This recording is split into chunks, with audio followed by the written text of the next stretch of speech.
Duck, the Great Western engine, worked hard in the yard at the big station. He's not in the yard of the big station. Sometimes he pulled coaches. Sometimes he pushed trucks. But never vice versa. Work, Duck got the job done without fuss. Unless he was working in the harbor, in which case he'd complain like hell. Duck was resting in the shed when the Fat Controller arrived. Your work in the yard has been good. Would you like to have a branch line for your own? I'd prefer a signed agreement to regular appearances every season, replied Duck. So Duck took charge of his new branch line. He does a lot of taking charge, doesn't he? Responsibility delighted him. The line runs along the coast by sandy beaches till it meets a port where big ships come in. How many times has an engine fallen through a roof in this neighborhood? Every curve and corner of the line. Sea breezes swirled his smoke high into the air And made a smoke martini. Glistened in the sunlight. This is just like being on holiday, he puffed. You won't be saying that in 10 years. They say, laughed his driver. A change is as good as a rest. Not to a hobo. Soon Duck was busier than ever. Wrong branch line, you dick. The Fat Controller was building a new station at the port. Yes, he Duck was. pushed the trucks wherever they were needed. Bertie looked after Duck's passengers, and the other engines helped too. But Trevor just rolled around pretending he was doing something.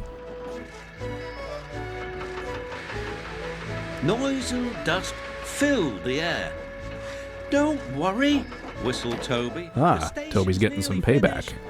And on time too, said Duck, thankfully.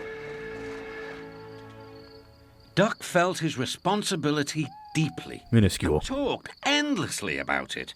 You don't understand, Donald, how much the Fat Controller relies on me. Donald looks like he's dying. Donald sleepily. I'm Great Western, and I... Quack, quack, quack. What? Ye heard? Did Donald just hit puberty? Sounds like you'd an egg laid. Now wheesh and let an engine sleep. Go. Quack yourself, said Doc indignantly. Later, he spoke to his driver. Donald says I quack as if I'd laid an egg. As opposed to moo as if I'd been milked. He whispered something to Duck and his driver. They were going to play a joke on Donald and pay him back for teasing Duck. Let's kill him. The engines were busy for the rest of the day and nothing more was said. Not even a quack. What is it with Duck and Toby on each other's branch When lines? at last Donald was asleep, Duck's driver and fireman popped something into his water tank. Sounds like they just spit in it. When Donald stopped for water, he found that he had an unexpected passenger aboard. A small white duckling popped. How did she not drown? Nay, doot, who's behind this? Laughed Donald. There's also nay doot what's in your behind. Tame. She shared the fireman's sandwiches The driver was being greedy. and rolled in the tender. The other end Did Donald just puke or something? teasing Donald about her. Presently, she grew tired of travelling and hopped off at a station, and there she stayed.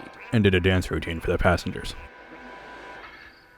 That night, Donald's driver and fireman got busy. It's And in the morning, business. when Duck's It's crew business arrived, they time. laughed and laughed. Look, Duck! Look what's under your bunker! I can't. A nest box with an egg in it! Donald opened a sleepy eye. His other eye was sneezy. Will, you must have laid it in the night, Duck, all unbeknownst. Yep.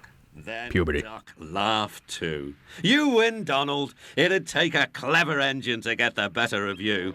Or a signal box. At the duckling station, here she swims and welcomes the trains as they pass by.